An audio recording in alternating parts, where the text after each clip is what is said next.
Whenever possible, remove the part from your own vehicle first. This will help you know exactly what tools you need to bring to get the job done. In addition, if any clips or fasteners strip or break while you're removing the part, you can always grab spares while you're in the yard.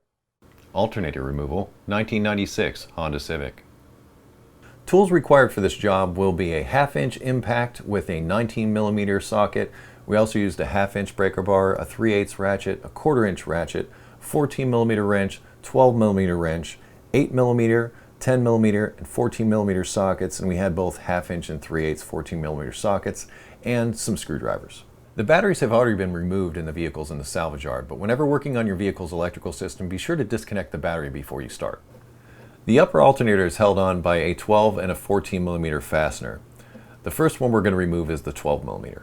We unclip the power steering line to get better access. Then we removed the 12mm fastener. We unclip this harness to gain access to the 14mm fastener.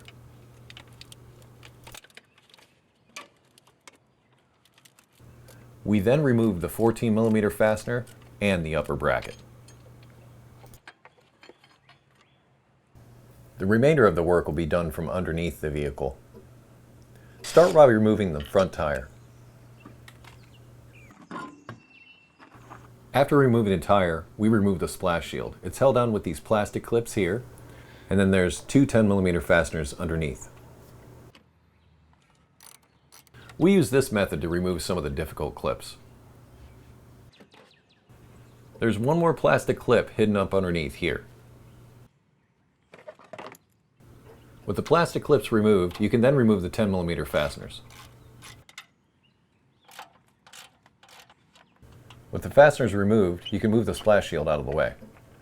You now have access to the 14mm nut holding the lower part of the alternator in place. With the 14mm nut removed, you can then remove the through bolt through the bottom of the alternator. You can now take the belt off the alternator pulley.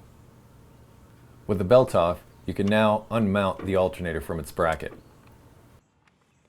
You now need to remove the bracket from underneath the alternator. It's held on by two 14mm fasteners here.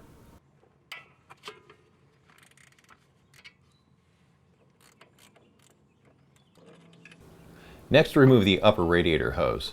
You may see the countdown. It's playing.